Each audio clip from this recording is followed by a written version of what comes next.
Hello everybody and welcome to another Game Glance, and we're going to do this one slightly different. We've got The Witcher 3 here today, and you may notice you might be seeing our lovely faces on the screen. As always, I'm joined with Matt, so thanks for joining me, Matt. That's alright. So yeah, we're trying a slightly different way because both of us have the game.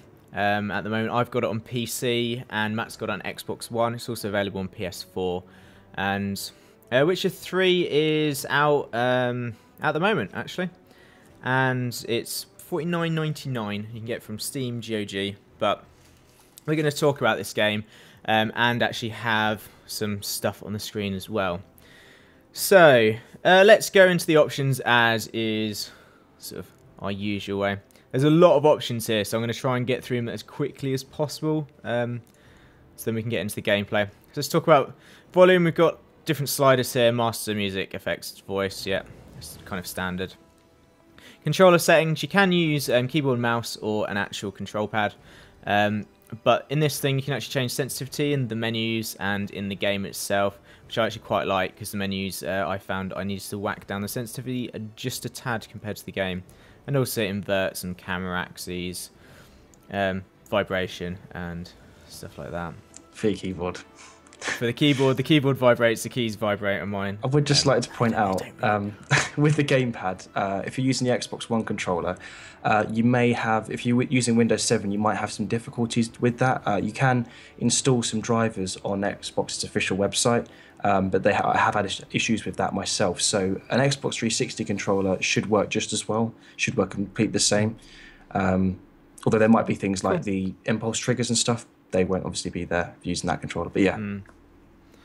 Alright, so yeah, like I was saying, it does have a controller support. I have to say, I haven't tried it on controller on the PC, but you can do it. I'm not sure if you can rebind the keys on PC, but you can rebind the keys on the keyboard. And I would suggest that if you do that and you have some extra buttons on your mouse, for instance, if you're going to get this, rebind stuff like dodge, I've rebound it to my mouse, and sort of quick access items I wasn't particularly happy with using the middle mouse button for that, so I've just put it to mouse button 4, just so I feel like the combat works slightly better, but we'll talk about that in a bit.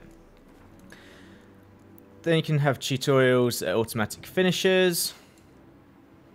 That is not what I wanted to do. So we can go into, you can customize the HUD a bit, so you can have HUD small and large. And I think that's probably, I find it okay on small. I have no issues with that. You can also change like rotating mini map, and there's a lot of stuff that I think that the customization is, other than the graphic settings, obviously on console you can do things like these customization options are also there, so you can rescale the HUD and stuff on Xbox as well. It's just obviously the graphics, like, you know, anti-aliasing, all that stuff isn't going to be there. But there's still, you know, even on console, there's a lot of customization you can do. So on graphics, then we've got sort of I'll put again. There's a lot of graphics stuff you can change here. I'm having it on slightly lower stuff just to try and stop the frame rate from dying in the video, because don't want your PC to blow up. Yeah, don't want my PC to blow up. Even though I'm on sort of dual or SLI Titans, the original ones, it doesn't. It happily runs at 30 on ultra graphics. I have to whack it down to at least medium to low to get 60. But there is a load that you can do here. I don't know how it plays on sort of older graphics cards. You're probably going to have to go down to some low settings for that. But you can lock it frames per second, and I've done this to 30 just because of YouTube, because I don't think we're going to be able to record it at 60 for the channel.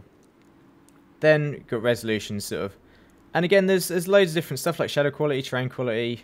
There's a lot you can do. It's a fairly intense menu system. Also, NVIDIA Hairworks. If you don't like frame rate, you can whack that on. Yeah, because for AMD it can cut your performance in half. Apparently, there's been reports of that. So AMD users, make sure to keep Hairworks completely turned off. But it does look really nice if you have it on. It just kills everything. But oh well. You can change the language. Subtitles are off. Just try and stop spoilers in the story. You can change the text as well, but we're not going to do that because we actually want to know what's going on. Okay. Let's go in my autosave. So, when you load up a game, you do get this sort of repeat of the storyline. I'm going to whack it probably to our faces just to avoid this, because I don't want to spoil the story for anyone. And how much have you said you've played? About 10 hours or so, Matt? Yeah, I've played like 9 to 10 hours. I've only done one playthrough. I want to point out that you played through... You not completed the game playthrough twice, but you've done a second playthrough. Because you started again, didn't you? I started again because I wasn't quite happy with how things were going the first time, and I think I managed to get too far and under-leveled, and stuff just wasn't going right for me, so I restarted and actually enjoyed it a lot more. But here's the world, and I'd say even on like medium graphics as we are now, it does look really nice. When you get up to stuff quite close, you can actually tell the fact that it is on medium. But there's a lot of attention to detail, and even have you ever had it where the weather's really windy and stormy? Yeah, because you'll see like the trees start bending, and like the leaves are rustling, and it's like all the there's even the characters when you talk to the NPCs, there's water like soaked in their clothes. It's like there's so many little things. I mean, you can kind of see the trees sort of moving about there, which is yeah, like you said, there's a lot of attention to detail, and I sort of really appreciate those little bits. If you're inside some of the homes as well, like some of the buildings, you will actually see like some people's hair like waving about as well, because there isn't a roof on the building in some of them. Yeah. Again, it's those little features that I think just make it really nice. I say one thing I love though, the classic RPG. Obviously, we're in this town here. When it comes to nighttime, everyone goes inside their house. You can just walk in people's homes, like all RPG games. You can walk in someone's house, like if you accept a quest from them, you can walk in their house, accept a quest, then steal all their stuff and then sell it back to them. Like you can do stuff like that, you know. You can take all of the items in their house and they won't even care. So yeah, the one thing I was kind of disappointed with was the fact that unless you're specifically like there's an army sort of base in like the first area, if you go and start looting stuff from them, they actually get pissed off and start attacking you.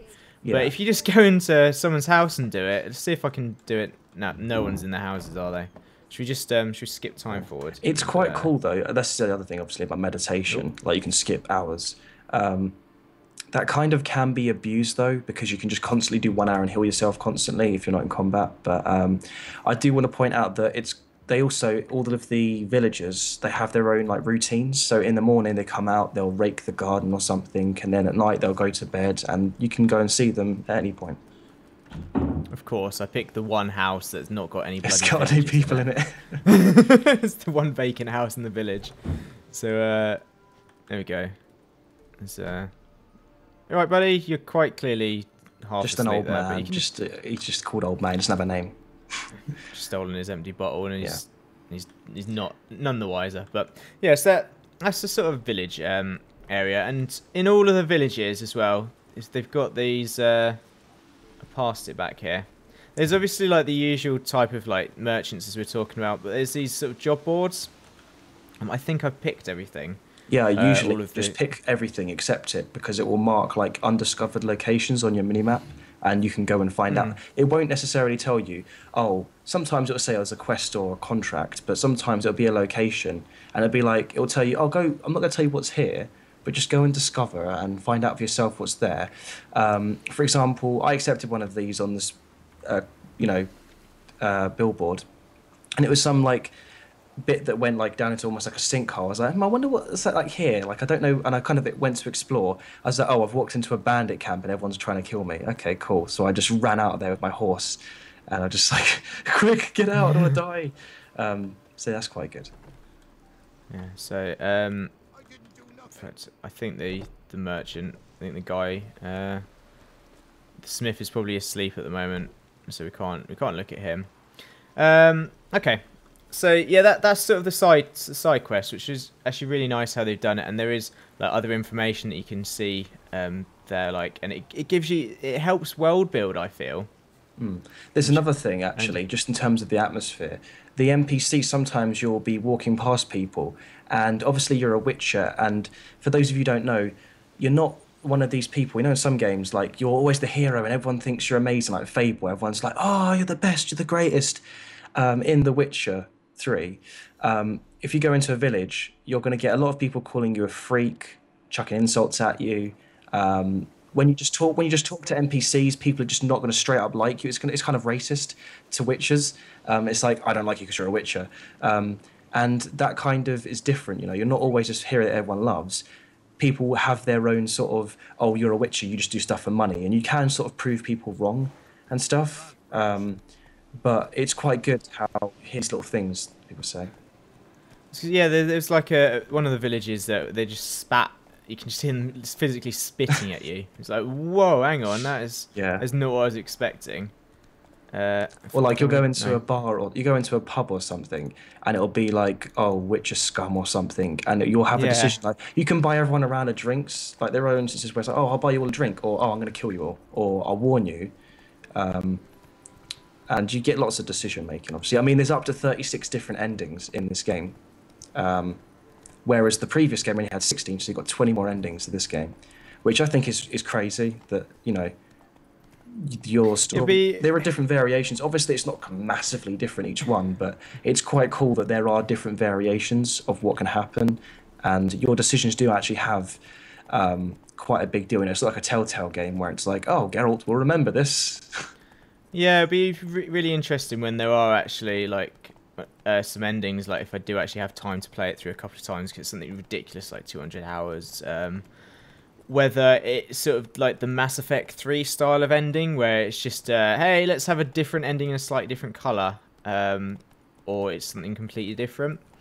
What it does as well is, I don't know if you select this, but if you played The Witcher 2, you can either load up a save or you can simulate a save. Oh, yeah, you can. So it kind of, the developers talked about it briefly before the game came out, that if you... they were asked about if you've played the previous games, is there like effects and stuff that you carry over? And I don't know exactly what it did, because I just said no, because obviously... Yeah, I put it on yes in my second playthrough, because I was kind of intrigued at how it does it. And in one stage you sort of go into to see like the Lord of the Lands, and then you have to you get asked a load of questions there, and it's like, so did you... in this situation, did this or this happen? And it gives you two choices, and then you sort of pick them, and then that's how it simulates what's happened in the previous games. Oh, okay. Which, yeah, because I was like, it doesn't, from the start, it doesn't say anything. It's very subtly done, I think. It's just like them questioning you. How did you get here? The one thing I do want to bring up, though, which isn't about the actual main game itself, but the way that DLC is done, there's a ton of free DLC, but the actual paid for DLC isn't DLC really, it's expansions. You remember how we used to have expansion packs back in the day? You'd pay like money and you get a proper full expansion for a game, and with this you pay, I think the season pass has 2 expansions, right? And one of them is a 10 hours of content of this story that's kind of adding on to the game. It's within the same sort of region, but then there's also 20 hours, a 20-hour piece of content, which adds an entirely new region to the game, and you're getting both of that. So it's 30 hours of content for 20 quid, £20 that is, which is actually a lot better than a lot of companies do it, where it's like, you wouldn't even get that much gameplay in the main game itself, let alone in an additional piece of content. So, I mean, I have to say I haven't looked into the DLC a lot at all, but I mean, it does seem like it's that's kind of a good deal. Which is quite interesting when you compare it to like some other stuff. Yeah, it's like all the little things are DLC, free DLC. They're not things that would be considered microtransactions are actually free pieces of DLC that you can get if you want. Like there's a Temerian armor set that you can download for completely free. It just gives you, Skyrim joke, insert here, horse armor. It gives you a new set of armor for Geralt. And yeah, there's just free things like that. But the actual pay for stuff is quite meaningful stuff, and that's something that they did bring up before the release of the game. Okay, so while you've been sort of going on about the DLC, what we've done is is one of the job boards that I'd previously taken a job for. So we're doing a side quest to try and not spoil the main story here. We're trying to look for this person's wife, and we sort of got to go around and question the village and say, what's going on here? Have you heard anything about her? And I have to say, like, the side quests, like, there's a lot of variation in them. So they're actually, you can just go off and have a look at a side quest and sort of ignore the main story. And that, I think that's when I went just straight for the main story, I found not only was I sort of getting underleveled, I wasn't enjoying it as much as when I've done this sort of second sort of go through and actually tried some of the side quests. Well, I remember when you said to me about, we kind of like briefly said to each other how we thought of it initially, and you said you weren't having as much fun as you thought you'd be having. And I said, oh, well, I don't know, because I've been doing a lot of side quests and I've been having a really good time with them. Because in a lot of games, even in a game that I really like, Borderlands, for example, I really like that game, but I hate the side quests because a lot of them are fetch quests. And in The Witcher 3, most of them aren't fetch quests. Even the ones that do feel a little bit fetch questy, they still have a little bit difference to them. There's one which I'm not going to spoil, but you have to go around doing different locations, burning stuff, and then you find out that with a lot of the side quests, there's more than what meets the eye. It's like, oh, this is a straightforward, simple quest. This guy just wants me to do this. Then you find out that guy might be lying, or that guy might have some sort of evil intent. And then you can sometimes make decisions like, well, am I going to let him bribe me to stay quiet? Or am I going to kill this guy and his friends? Or am I just going to, walk away, not get paid, and just, leave it and say I'm out, So yeah, like there was stuff like that. There was sort of one quest, and I mean, like the side quests as well. Like we said, there's the notice boards, but sometimes if you just walking through, you find some stuff, and there's some blatantly obvious ones where it's like got a sort of exclamation mark on the sort of mini map, and it's like sort of your typical sort of exclamation mark. Oh, there's some sort of side quest there. But there's some other stuff where, like in a random location, I found like a corpse. And there's like a note inside the corpse, and when you sort of looked at it a bit closer, it then pops up, oh, there's actually some stuff you can do here, and you can go about and find, I think I found like a hidden cache, and it's just really interesting stuff about that. If you just go about and explore the world, there is just stuff lying about that you can find, that if you just do the main story, you're going to miss it. Yeah. It's just amazing how, like, some people are saying, and I've seen it on the internet, they're like, oh, well, this game isn't open world because there are a few loading screens, which I think is a stupid argument, because the only time that you ever get a loading screen is when you fast travel, which is the same with pretty much every game. That's not true. What, when you fast travel? You do get one when you fast travel, but I've had one inside the game. Oh, have you? Halfway through a quest, there was a certain scenario where it's like, hey, you need to chase this guy, and it did put me in a loading screen. I was like, that's really weird how it's put a loading screen there. Yeah, I think it was to load the character onto his horse. I don't know, maybe. But the thing is that most of the time, you can walk into a village, and like we saw before, you can open the door and then you can just go in there. There's no loading from building to building or going to a castle. Most of the time, it's just fast travel stuff. But I'd like to point out, Skyrim, if you can fast travel that, can't you? Yeah, I believe, and you can't just fast travel and instantly appear. I don't know a game that actually does that. If there is, then I stand corrected. But obviously, loading the game up for the first time, or jumping between locations, you're going to get loading. But other than that, I think it's incredibly open world, just with how free you can accidentally walk into a cave and go, oh, what's this cave all about? Oh, this is interesting. There's some footprints here. And then come across a level 33 monster and then sprint back out and be like, oh my God. And then just sort of be scared for your life, really. Because that's what happened with me. I walked into a monster hut, as it's called, not really knowing where I was going. But yeah. I've just found out, apparently, I think... Oh no, it's fine. I thought it's one of my key bindings. The video might have screwed up a bit there because it minimised a couple of times for some reason. So while you're on about this is sort of the combat system. So we're trying to attack these wolves, and if you just go ham on them and just try and slash, you are actually going to take a lot of damage. But the combat system itself is, I think it's fairly in depth. So you've got sort of your dodges where you can just dodge around. There's also like rolls. And I've killed all the wolves, so you can't actually see any of this now. Let's go and try and hunt out another one. And you can, if like we were saying, here's another wolf. See, I can try and, oh, for God's sake, I can just try and avoid his attack just by sort of jumping out of the way like that, or you can do a roll out of the way. And the other thing we were saying about the combat is that, you know, you can't just... In some games you can just... It's like a hack and slash. You just spam, like, the X button or something, or you just click the mouse button and you just hack your way through. In this, you have to kind of... Every enemy is different, and you have to do a little bit of research. Because there's it's called like the bestiary, or however you say it. The bestiary. And it actually tells you information about, like some creatures are stronger at night or they're weaker at night, and, you know, different times of day, weather conditions,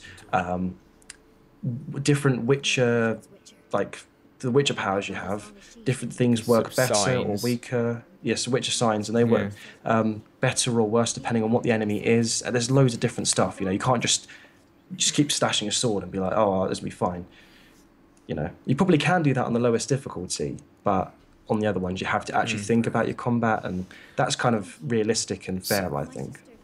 Now, the interesting thing about it is, as well, is because of, like, there's sort of the normal creatures or people, and then there's, it's like monsters, or like sort of mythical creatures, I want to say, or something that's, you have two types of swords to deal with them. So you just got like a normal... They're called like mutants, monsters type thing. Mutants, yeah. I couldn't think of what they're called then. So yeah, you've got your normal one or your silver one. Have you actually had a situation where you've had two types of enemy like that, and you've had to switch between swords? I haven't usually, because when I've come across enemies, it's always been in groups. Like I'll come across a group of drowners, like 4 of them, or I'll come across like a bunch of wraiths, or just those sort of things. I'll just keep coming across like groups of enemies rather than different ones. Usually when I do come across different enemy types, it's usually just 2 types of monsters, or mutants, whatever you want to call them, or different types of humans. But yeah, never like humans, and I think if there were humans and like mutants, they would probably try killing each other as well. I haven't actually tested it out. I'm being completely swarmed here. Oh yeah. I think they're actually stronger at night. Okay, so we're going to have to go back. So I've actually had a situation where I've had one sort of mutant and then a load of humans. And it was actually quite fun, I thought, just going, okay, so let's kill all the humans now. And then like, oh shit, the mutant's coming, let's swap over swords. And like trying to mix between the different fighting styles that you have. And I think like fighting animals and fighting humans with like their own swords is a completely different fighting style. Yeah. Like, I don't know how you found that, but like you can like parry a lot more with humans with their swords, because if you try and parry an animal, they just seem to end up hurting me. Yeah, it's not as easy to do that, but like also you can deflect arrows as well, like if you have the ability. Can you? Yeah, there's an ability. Obviously you get forgotten what they're called. They're called places of power, I want to think. Places of power, yeah.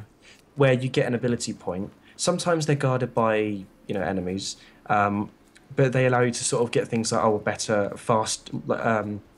a stronger fast attack, or you can improve your alchemy, or you can improve things like your Witcher signs.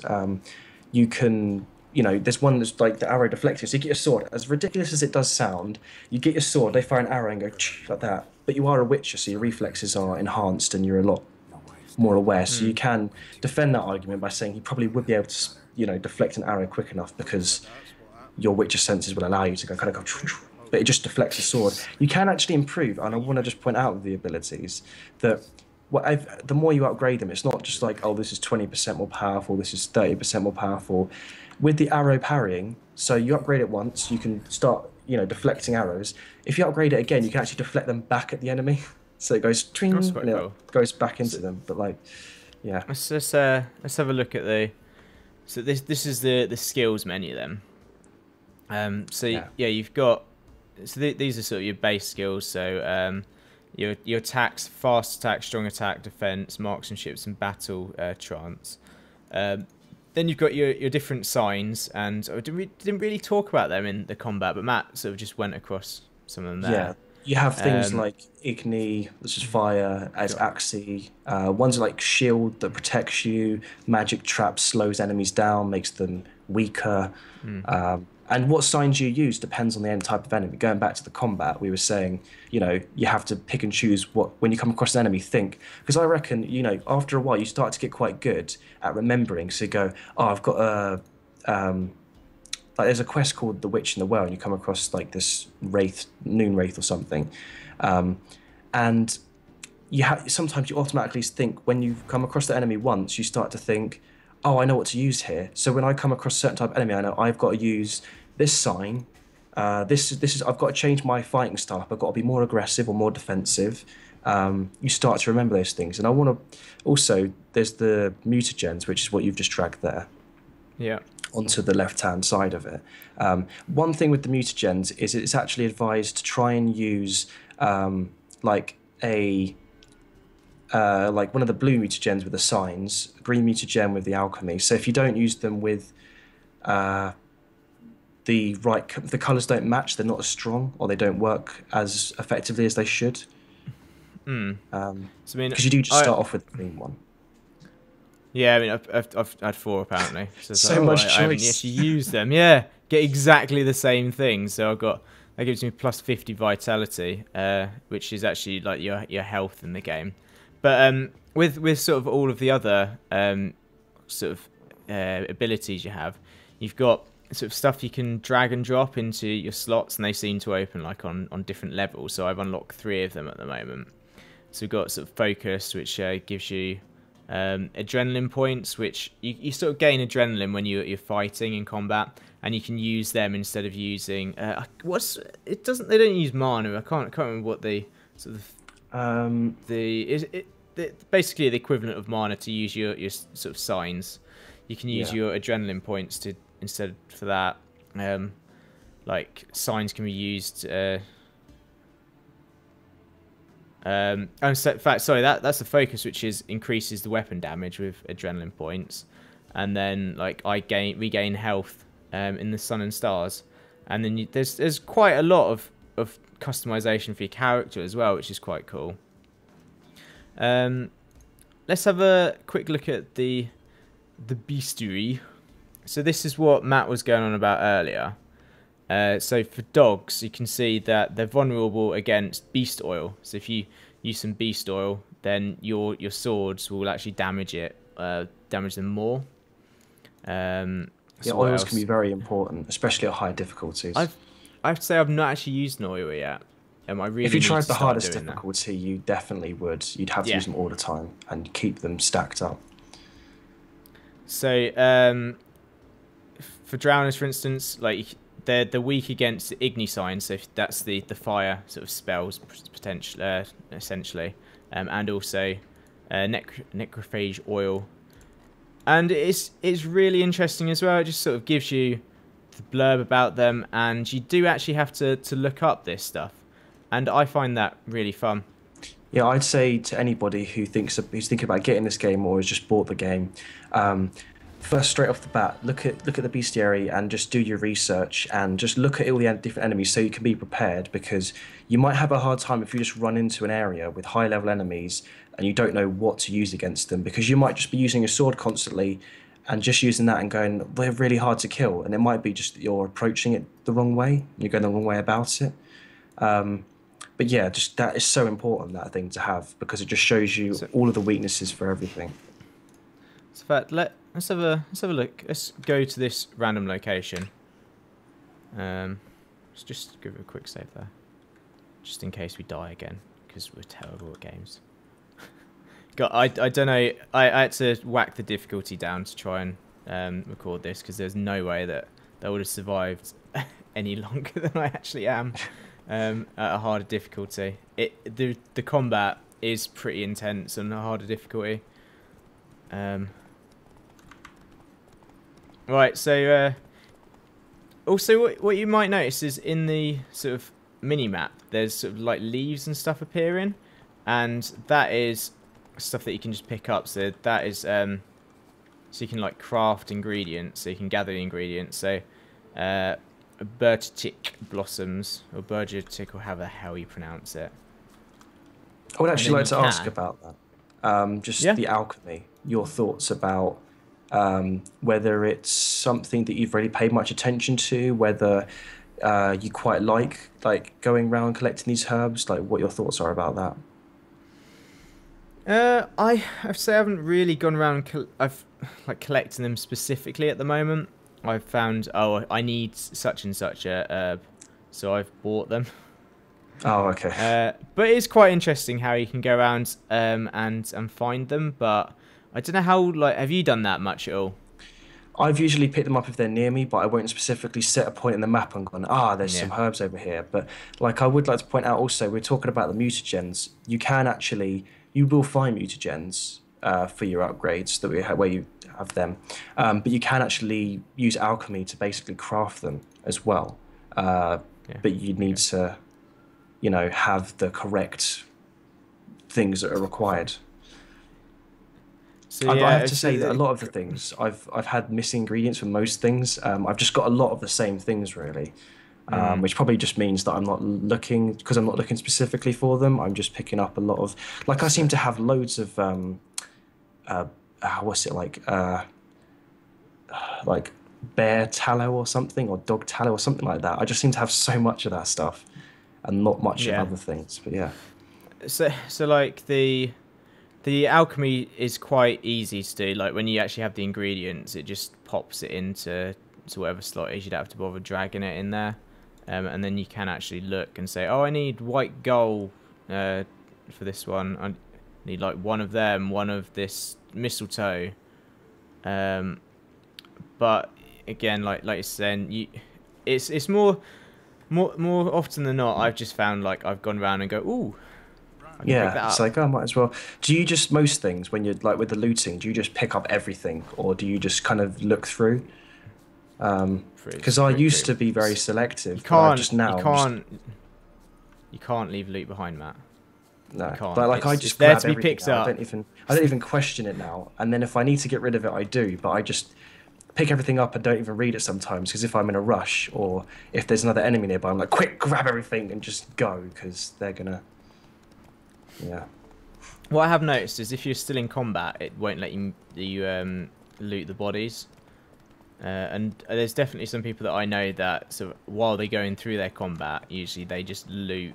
Oh shit! I don't want to go this way. I didn't want to go this way. This is actually story. I'm going to spoil the story if I go any further. That's the only thing, actually. When you put down a marker, it still tries to direct you to the quest, which is the only thing, really. The kind of one of the only negative things I felt is that I kind of wish that when I set down a marker, like with a lot of games, when I put a marker down the mini-map, it actually will direct you and say, this is the route you need to take, but it kind of misleads you because you think, oh, the dots are going this way, but to start with, you keep doing that and thinking, or at least I did, and go, oh, no, that's pointing to the quest. And so I have to just sort of look that direction. I found the route marking or the sort of quest indicator, the dotted line, a bit janky sometimes. Unless you're specifically following tracks. If you're going cross country like I am now, sometimes it will direct you up a hill. Goes haywire. Yeah. Oh god, I'm stuck in a tree. And you've just gone into a monster nest apparently, or nearby one. Yep. What level are they? Probably quite high. I don't know how you feel, but with me, when I've there was one talking about side quests again. I actually had to go through I was helping this woman out, and she was like, "Oh, She was going to do something for me in return. I can't remember what it was, but she needed me to help her get rid of where she used to live. She was like, she was from royalty, but she was basically having to like, couch surf at other people's places because her current home was where a mansion where she lived, or manor, should I say, was haunted by wraiths and they was all living in that area. So I had to travel really far to get there, but the enemies are so intimidating sometimes that you kind of get a bit scared to go in there because you see them all like floating around and they're so strong sometimes that I kind of ran through with my horse into where the manor was, and there was like 4 wraiths that were all at level 8, and I was like, I'm in over my head here. And I thought, and I was just like, I'm just going to sprint out, I'm going to run, I'm going to leave this banner, I'll come back to it later. Which happens quite a lot. Sometimes you go into an area, it'd be like, I'm in over my head here, this is way too, I'm too weak for this, and you'll come back later on, you'll be stronger, and then you'll go back and do it, and you'll feel like you've accomplished something, because it's like, I feel like I've progressed, because I came back here, and I whooped that, wraith's ass, and I couldn't do that before. Which is, that's something that I feel like there's a sense of accomplishment there. Like, as well, as going on with you, that sort of levels thing as well, like some of the quests that I've got, like when I sort of get rid of this ghoul, I'll have a quick go in the quest menu. And like I've got stuff in the main storyline like up to level 16. Some of the secondary quests. Check your contracts actually, because you might have some ridiculous ones. There you go. One of the suggested level 33. I'm not going to be there for a while. That is the one where I accidentally walked into the monster hut and I was like, oh crap, and I ran as fast as I could. So let's have a. Well, have you also tried out the horse combat, like where you're running along on a horse? If you hold down the attack button, it goes slow motion, and then you can swipe them, and it actually does quite a lot of damage. I wasn't too fond on that. Weren't you? We just destroyed. There we go. We just destroyed that. That is not going to cause us any more harm at all. I didn't particularly find it that great on top of a horse. Like, what was your thoughts on that? Well, it might be because I was using a controller, and it might be more preferable for that particular thing, but I found it was quite fun sometimes if you were chasing after an enemy, especially one on horseback, and you did the slow-mo, like if you held down you did slow-mo, and it allowed you to sort of line up, and if you connected, it would actually be quite a good do quite a good considerable damage because you're going at speed and you're slicing through something really fast. But then obviously without like the horse blinders that you have, the horse's fear level, if you hang around too much, can raise very quickly and throw you off, and then you're like, okay, I'm going to have to fight these guys or run, because your horse can get very scared very easily if you don't have horse blinders, which is something I recommend you should buy. And you can even get the Temerian horse blinders if you get that downloadable piece of content for free, because the merchants sell them. Sorry, I'm just going to draw your attention to just what's just happened as I've gone into town. Everyone's seen me come into it and fucked off. Oh, did they? So they were like, oh god, the witch is here. They've just all run away, yeah. Wow. It's just stuff like that you don't... Yeah, I just love the little remarks where you hear people whispering things like freak and stuff like that. I love that, just because it makes me feel like the NPCs are interacting with me even though I'm not asking them to. And they're just a bit... Maybe this is why they've all left, because these guys are not too happy with you. Maybe. And they're trying to kill you. Let's see if I can... Because if you actually lead the wolf... Like, there's wolves that can sometimes be in the wild.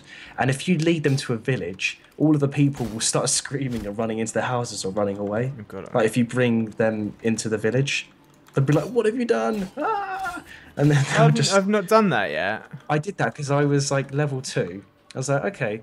I came across like level 9 wolves. I was like, can't kill these, and I ran towards the village, and I think all the villagers were like, "What are you doing? What are you doing? You're leading them here!" So they all like ran. They'd like screaming, and it was bad enough as it is the village because it was burned down most of it. So it's like, oh, could things get any worse? Oh yeah, this witcher has just led some wolves into our village. Bloody witches. So. Just another part of the combat system. There's this sort of quick radial menu Menu. As you might be able to see, like in the background, it is actually going in slow motion. I assume this is like more towards console stuff, where you can quickly select everything. Yeah, with like the your analog signs. stick. Yeah. So I mean, I thought that was the only way to select stuff when I first started playing the PC. But there must you be can options. actually. Yeah, so I don't know about like stuff like the crossbow. I haven't figured that out yet. But definitely all of the signs and stuff. There are hotkeys. For like. Though in general, the crossbow isn't that useful unless you're bringing down a griffin or something that flies. Usually, it's not that great. You wouldn't use it as an offensive type weapon for the most part. No, but I mean, even stuff like if you're going for like your bombs and stuff, I don't think there's hotkeys for them. I might be wrong on that though, but like if from like 3 to, I think it's 3 to 7. Yeah, 3 to 7 sort of selects the different signs, but you do need to know what each of them mean and what they sort of stand for, or you can scroll up and down on the mouse wheel. Which I quite like the fact that they've given you those different options to do everything. Oh. Yeah. Oh. So I've just tried to get up to the gates and they're asking me, "Halt, who goes?" I think that's because if you get to this point, then they do actually, I believe it's this area that you have to actually progress in the story before they'll let you in. Oh dear. Okay, let's not. I think let's not do that. Which obviously That's we fine. can't do because we spoil things to people. But yeah. Okay. I wanted to go and do go to a notice board and actually get a side. Can I just say, to not... whilst you're on the map, from my point of view, just one region seems absolutely huge. Like that, there's one area and it's like, oh, you zoom out and then there's other regions and it's like the downloadable content that's going to come out like next year, I think it is, like 2016, where it adds a new region. That's a new region added, so it's going to be even more. But it's like there's so many opportunities and there's so many places to discover. That's why it's just, yeah. So yeah, this is just one region. If I go out as well, yeah, then there's the Royal Palace is very small. The White Orchard is the starting area. Yeah. No Man's Land is very big. So let's go in. Oh, I need to go to so this is a starting area, and this is very small. As you can see, I've pretty much been to all of the locations. And then I don't know about you, but I found myself hitting the edge of the world a lot in this, just saying, "You've reached the end of the world. Maybe you should turn back and try something else." I have to say I've never come across that. I think I just haven't tried to go out of where they want me to go. They've done a very good job with me of keeping me on track and not going too far out. Yeah, and what I found is if you did find the edge of the world, it would say you should probably turn back. And when you did that, like after about 5 or 6 seconds, he just went through a closed gate. Did he? Yeah. After about 5 or so seconds, it just pops up with the map, and you're like, oh, hang on a second, I've just like gone out of the area that you wanted me to. So why are you loading up the map? I don't know why. So it's like it's trying to tell you this is how you can get back on track. Maybe it's trying to kind of get you to go back in the right direction, I guess. But it is. I think you have to almost intentionally aim to go to the edge of the world. Really, I think it's quite hard to do by accident unless what you're already trying to do is quite close to the edge. I mean, that was just me just going, I want to run around the place and see what's going on. Ah, here we go. So here's the person that we just found, and Ronald of the Small Marsh. Let's see what he wants. He's challenging us for something. To a duel.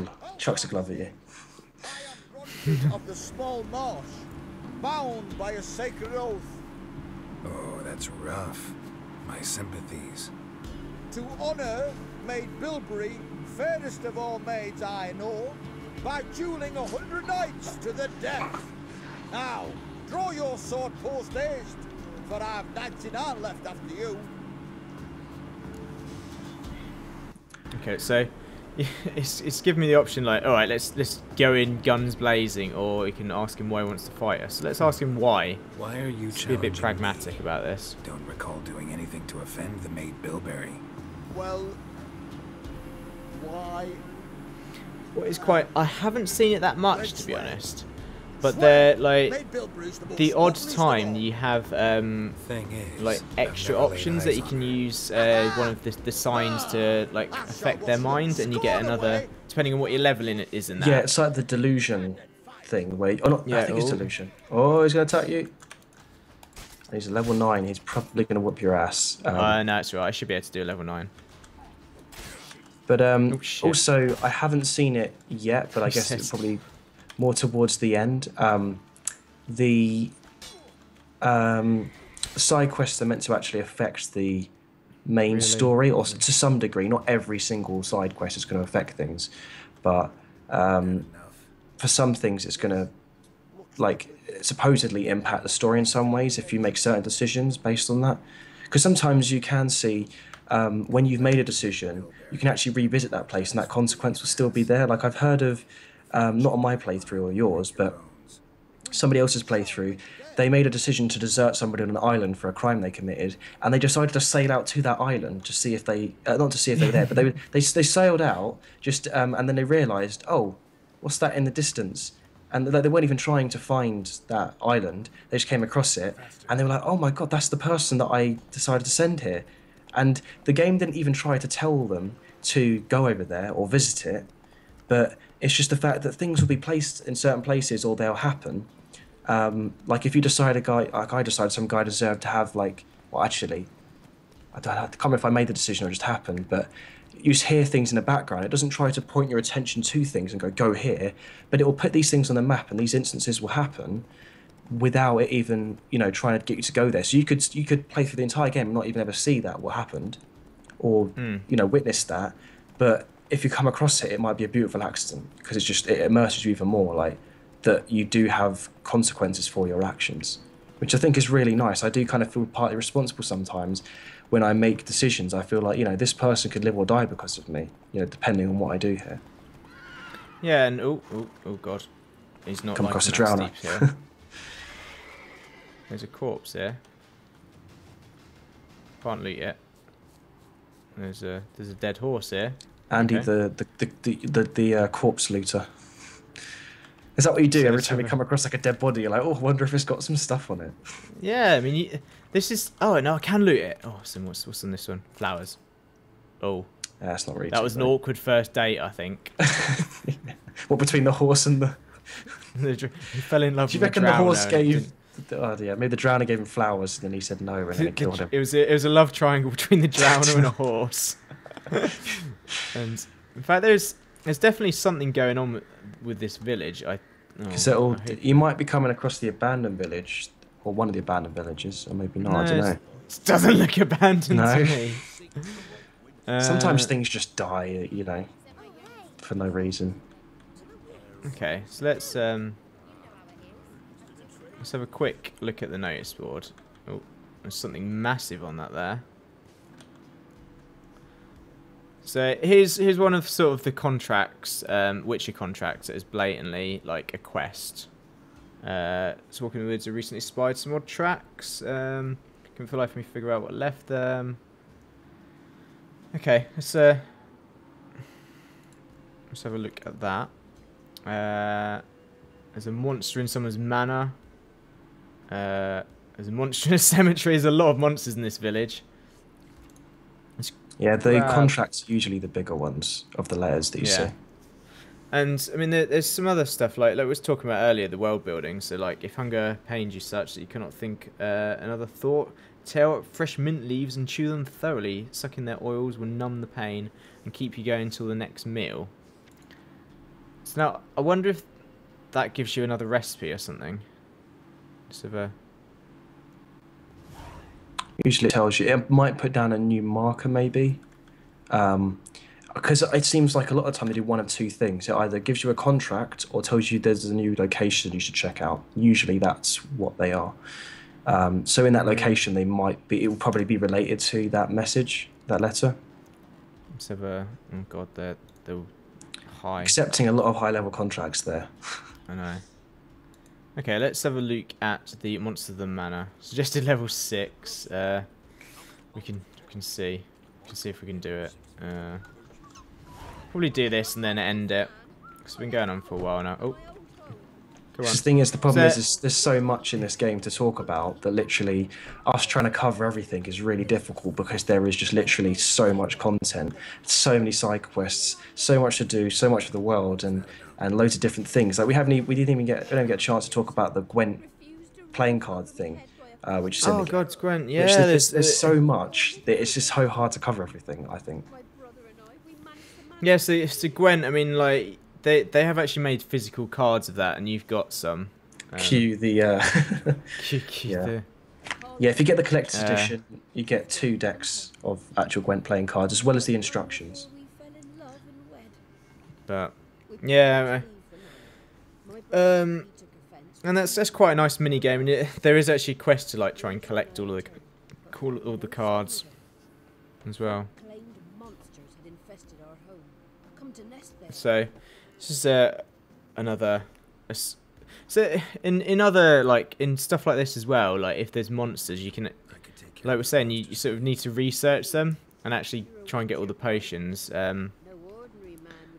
So like sometimes they'll tell you about the monsters, and there was one of the cases where you actually had to find out about what the monster was. So you had to sort of look for clues around one of the areas. And then it was like, okay, it's probably this type of ghoul, I think it was. And then it's like, okay, cool. Then you can look up that, and then you're like, okay, this is how I'm gonna beat it. And again, stuff like that. It kind of gives you a bit of detective skills, or a bit of detecting. Yeah, that's like I was saying previously at the beginning of this recording. I think about there's more than what meets the eye. That's probably one of the things I appreciate the most about an open world game, is when you have things where it's like, if you do a bit more digging, you might find out that things aren't so straightforward.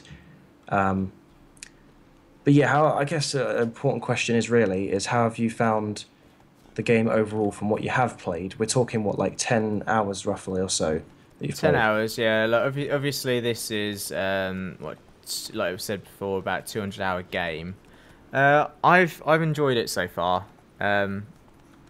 Like, as I said before, I didn't enjoy it when I wasn't sort of trying to do all the side quests, and I think that because of sort of everything that they were doing with the side quests and just trying to draw you in, that is why I've started to enjoy it more, and actually like reading up about everything, and just trying to get immersed in the actual game. Yeah. What about yourself, Matt? Yeah, so obviously I've been playing it on Xbox One. So I'm using the controller, and some things, there is anything that really kind of annoyed me a little bit was every time you want to go to your quests or go to things, you can't just, obviously on a keyboard you can just press a button to take you automatically to that.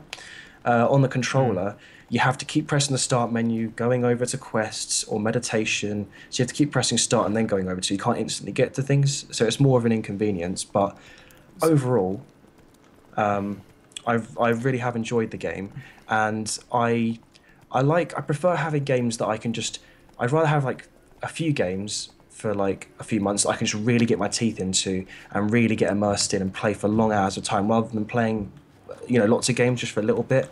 And I feel like The Witcher 3 is one of those games, because, like I was saying, when you do, I feel like I get this sense of progression when I go back and I can defeat something, and sometimes failure is a good thing because it makes you think, like, it teaches you you're not always invincible. Sometimes you're going to have to rethink things.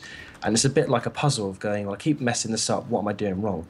And so I love the fact that I do research and go, this enemy is weak to this Witcher sign, and this is the way you should approach them. And then remembering that and going back and then going, oh, it's another one of those enemies, and in my brain, not having to think too much about it, just automatically,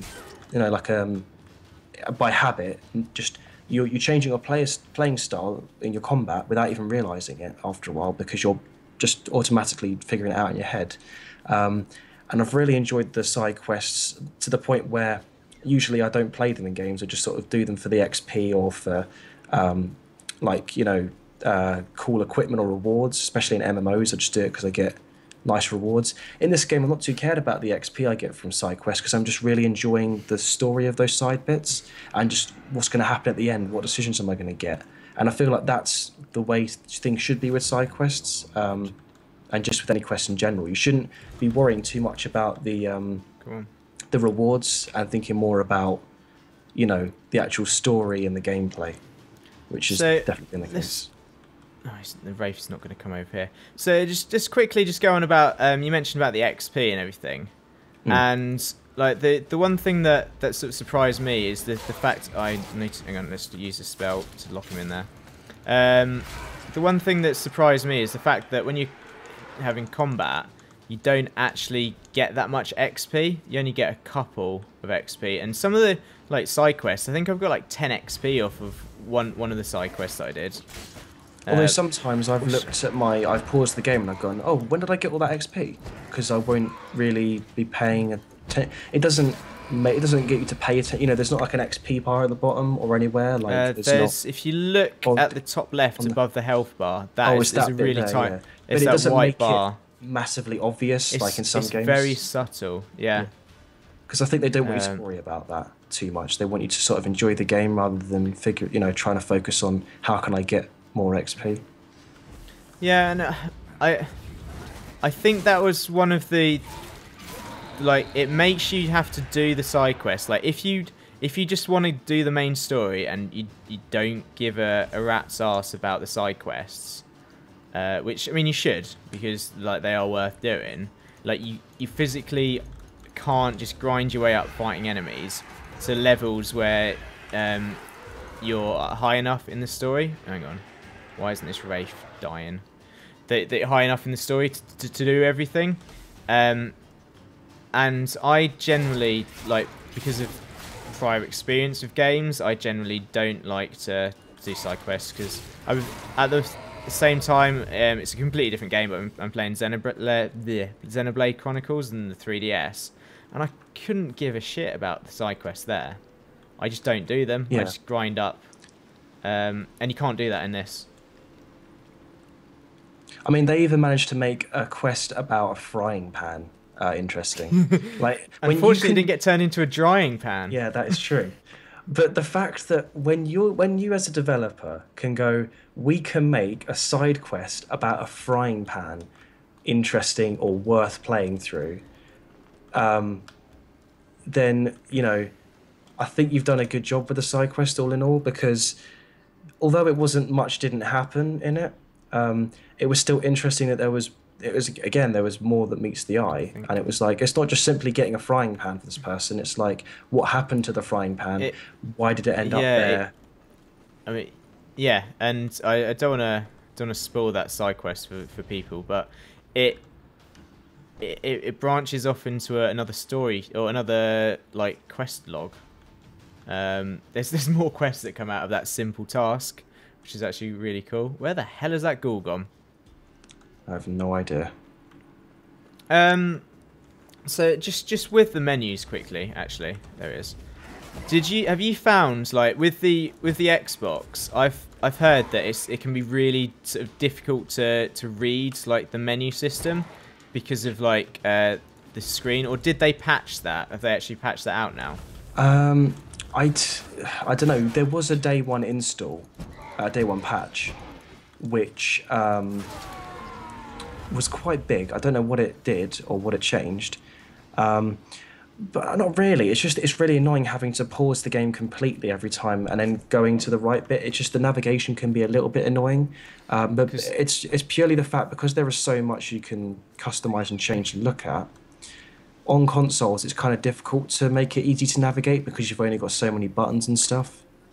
See, now the thing I actually quite like about this though is, I know it's an arse for you console players, but I like the fact that they haven't sort of compromised the PC version of the game to actually pander to console players, and stuff like Diablo, where it was obviously designed, and and they changed the actual build of the game when it was from beta to actually releasing. They changed the whole of the system and how everything worked, and to make it obviously like able to release on console and make it easier to port. And they've not done this with The Witcher. The interesting thing about this game being on PC and consoles is that the CD Projekt actually said that this game, if it was just on PC, wouldn't have been published, because the game was only going to be published if it was going to be available on consoles as well, purely for the fact of reach and sales. Because if it was just on PC, they wouldn't have generated enough sales and got enough of a reach to it to be feasible for the publishers to be like, okay, right, this is worth investing in. And I guess that kind of is apparent. I mean, when you look at games like, I'm not trying to put down the PC or consoles either way. I'm just like saying that when you look, obviously there's more potential on PC, but a game like GTA on Steam, GTA has, last time I checked, it has 2.2 million sales. Now on console, collectively on the consoles, it has like 45 million. Oh God, so yeah, there is quite a big, a big difference between. There's more potential on PC, but there's less of a reach because not everybody has. Yeah, we all have computers, but not everyone has like a beefy rig that's going to be able to run some of these later games. So, because The Witcher was originally just a PC only game, the first game was, and then they started to branch out into consoles. But the fact is that even though the graphics might not be as good on Xbox, the game is still looks beautiful, and it's probably one of the best looking games that's on console right now. I would like to make that statement, at least for the Xbox One, and it still runs like smoothly. It doesn't run at 60 frames per second; it runs at 30 frames per second at 1080p. But it's still beautiful. The game is still just as enjoyable as it is for PC, and I think it's just a really good game. And I'm glad that I pre-ordered the collector's edition because I'm not disappointed. You know what? I just failed a quest there.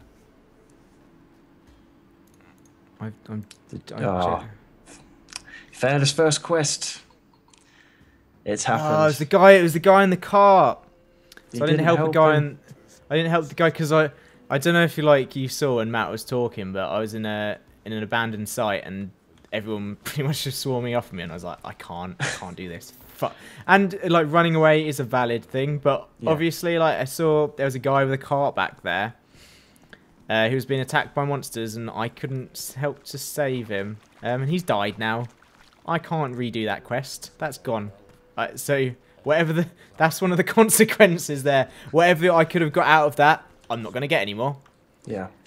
It's annoying in a way, but it's kind of cool, like we were saying. Sometimes it takes the bigger man to walk away. It takes more courage to retreat sometimes than it does to be an idiot and get yourself killed. But now her home is safe. I think we're gonna end that there, Matt. It's a very long video. Definitely. I mean, there's still so much more that we could have covered. I think, but there's just so much. But I guess the final thing really is just tell people how much they can buy the game for and what platforms it's available on, and so for PC, definitely, at the time of recording, it is £49.99. You can get it from GOG.com and also Steam. I'm not actually... Do you know how much it is for Xbox One and PS4? Probably... those details up. Probably. It's going to be at least £50 or regional equivalent on the marketplaces like the Xbox Live Store, the PlayStation, because they always overprice the digital ones, or not overprice, make them more expensive.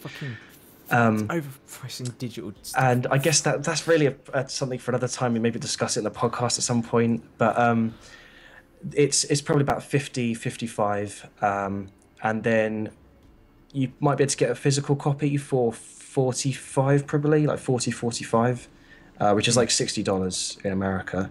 Xbox One and PS4 and PC. So that's been The Witcher 3 by CD Projekt Red. Like we said, Xbox One, PS4, PC, not available for last-gen consoles. Thanks very much for joining me, Matt. That's all right. Thank you, everyone in the audience, for watching. And, you know, we tried this new format. Let us know what you thought about it. If it was a better format than some of our other stuff. If you didn't like it. And, you know, we might change it to this going forwards. I don't know. But, yeah. Thanks again, guys. And we'll see you in the next one. Goodbye. Goodbye.